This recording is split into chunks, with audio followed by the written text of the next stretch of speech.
Today, I'm going to be taking a piece of my own advice. When you last saw this Fractal Design Torrent Compact, it sported an AIO cooler at the front, and I'd moved the 180mm fans from the front to the floor. As you can see, I've now put the 180 fans back where they belong and removed the AIO cooler, and it's time to try some air cooling with this Noctua NH-U12A Chromax.black. Let's see how that works out.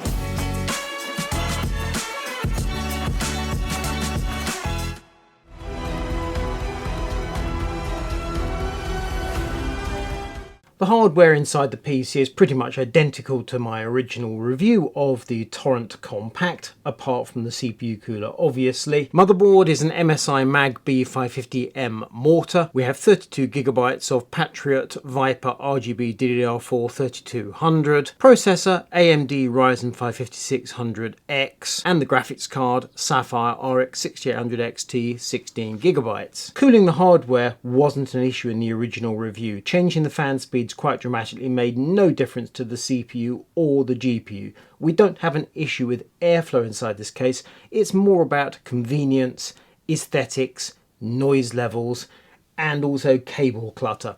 So that's what this is all about. I'm going to pop the Noctua in the Fractal, and then we'll get busy with some testing. First we apply some Arctic MX4 thermal compound, and then we lock down the body of the Noctua cooler with the two captive nuts. And now we're ready for the two NF-A12x25 PWM fans. As Windows 11 trudges through the update process, I'm going to confess to adding some RGB to the Torrent Compact. We have Chromax.black on the CPU cooler, but the fans at the front, the stock 180s from Fractal, are black and unilluminated.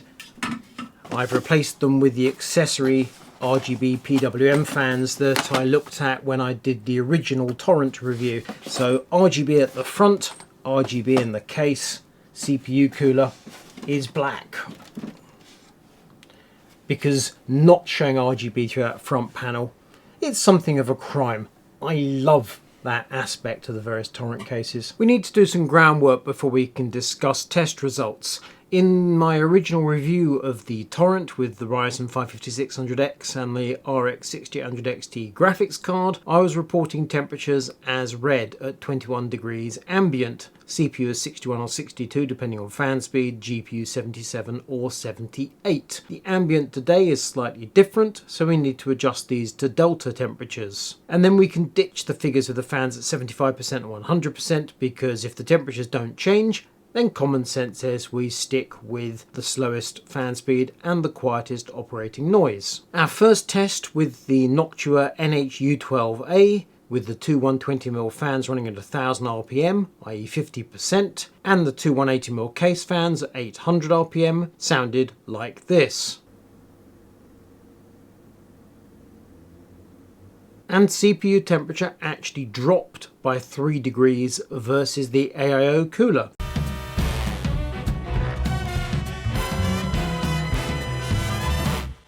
During my original review of the Torrent Compact, I had to remove the filter from the front because it clashed with the AIO. I've just tested with the filter installed. Now let's remove it and just see whether the filter actually makes any difference to thermals. Turns out it makes no difference to either temperature or noise. The Noctua cooler is doing a very nice job on our Ryzen 5, exactly as we'd expect, but this space at the rear of the chassis is killing me. I'm going to add a case fan, see how it looks, and also check temperatures.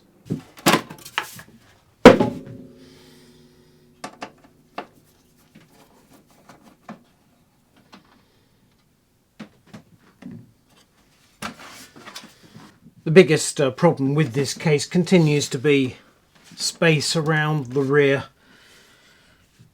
It's got it wrong.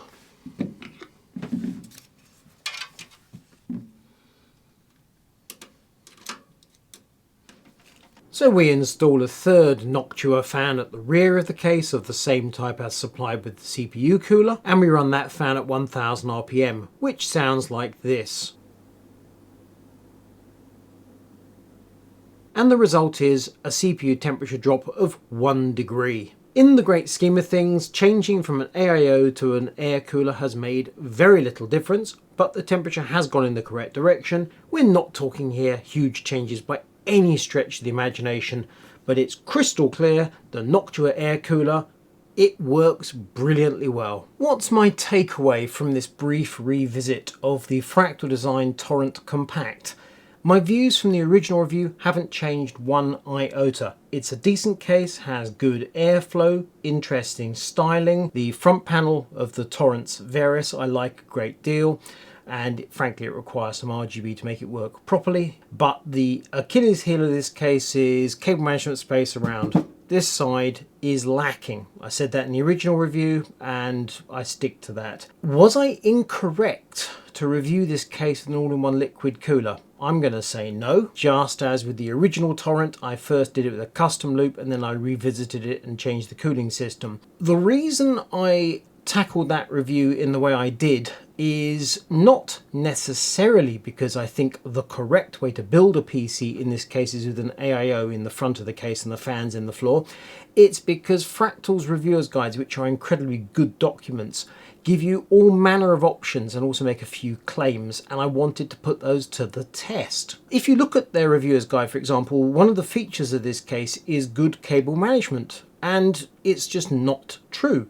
With some more space, it would be true, however, it's fundamentally flawed in that regard. In terms of cooling that you can install, so Fractal tells us that you can put a variety of fans, 180s, 120s, 140s in this case, and as I said in the review, it makes no sense to me to strip out the 180s from the front and put in their conversion brackets and put 120s and 140s in there. It comes with the 180s, common sense is you should use them, but Fractal gives it as accessory rails and they list all manner of options to do with 120 and 140mm fan units and radiator units. So you have to put them to the test. Also, as I said at the time, the black fans, to my mind, did not take full advantage of this case. The RGB fans that Fractal offer, which I've used, I think they make far more sense. It was really vexing to me that one of the options Fractal offers is an RGB version of this case in black with a glass panel around that side. Range of options on offer from Fractal, slightly peculiar in my book. An RGB version of this case that doesn't have glass on both sides, that to me makes more sense than either this option that was sent for review or indeed the full-on RGB version that they actually do list. You will note I stuck with the Micro ATX motherboard from the original review. Clearly, now the floor of the case is cleared out, an ATX system would fit in without any difficulty whatsoever, and if you choose to go air-cooled in your Fractal Design Torrent Compact, you will, I'm quite sure, have a very happy outcome.